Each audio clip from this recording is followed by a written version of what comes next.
they went to Catch 22 first. And Catch 22 is where they said they bought the vapes. This is where Hunter said. And I proved Hunter's a liar, by the way. So Hunter said they bought the vapes at Catch 22, and then they went to Hippie House to buy nicotine or something. I forgot what he said. Hippie House, and I have this all recorded, but Hippie House doesn't sell anything that you can put in a vape. They sell, except Delta 8 or Delta 10 or some kind of THC stuff. So they don't sell nicotine that you can put in a vape. They don't sell any kind of vape juice or anything like that. So I'll have to listen to the interview to see exactly what he said. But I confirm that, yeah, his story doesn't match up with what Hippie House sells. So that's just not true. He's lying about that. So I think he just didn't want to say that, what's her name? Candace was buying him Delta 8 and getting him high. Because that's what it seemed like to me. There's no other explanation. Honestly, there's not. Because Hippie House just doesn't sell anything else. They sell pre-vapes. Filled nicotine vapes, but nothing, no juice or anything. There's a tobacco store right next door. But yeah, I'm pretty convinced that he was buying him dope. That she was buying him dope and getting him high. So that's one thing. As far as the water goes, a lot of people say the water was rescinded. Hey, sorry, I can't really look at chat. They say the water, was higher and that it's rescinded a lot, and that very well might be true.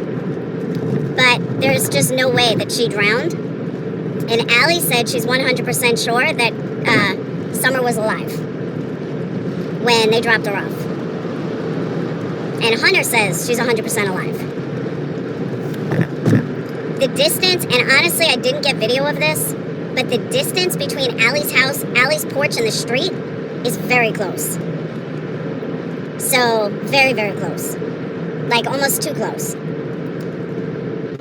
Allie is much smaller than I thought she was. She's probably like 4'7". She's tiny. And she wanted to clear up a rumor that she was never married to Hunter's dad. But she said some interesting stuff that I was kind of blown away. And she was saying that people are contacting her sister. People are contacting her, telling her that her and her ex are involved in some kind of drug ring or child porn ring like crazy. I was like, are you serious? She said, sure are. She even gave the names. So if you're contacting Allie's family, please stop. I mean, that's just rude. Do I believe Allie?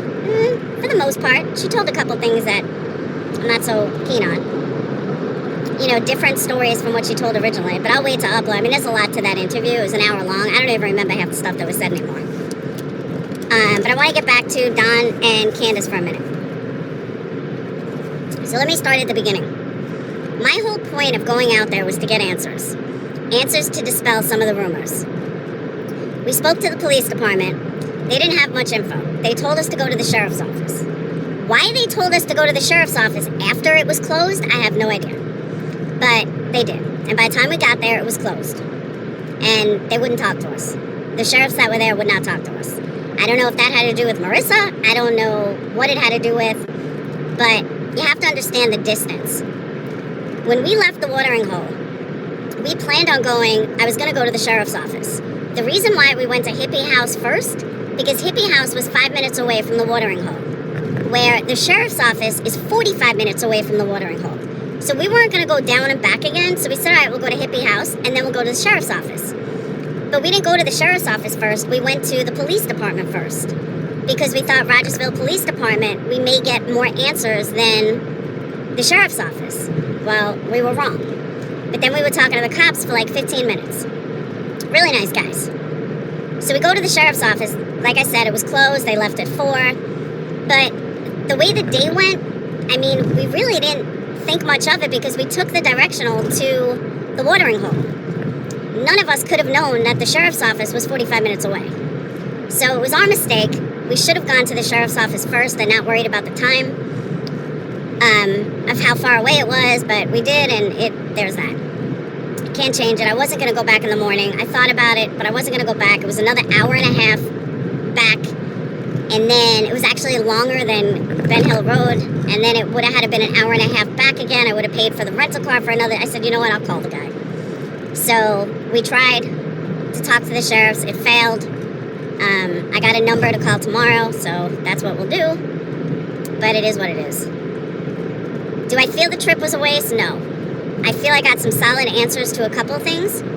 One of them being, there's no way that Summer walked down that hill.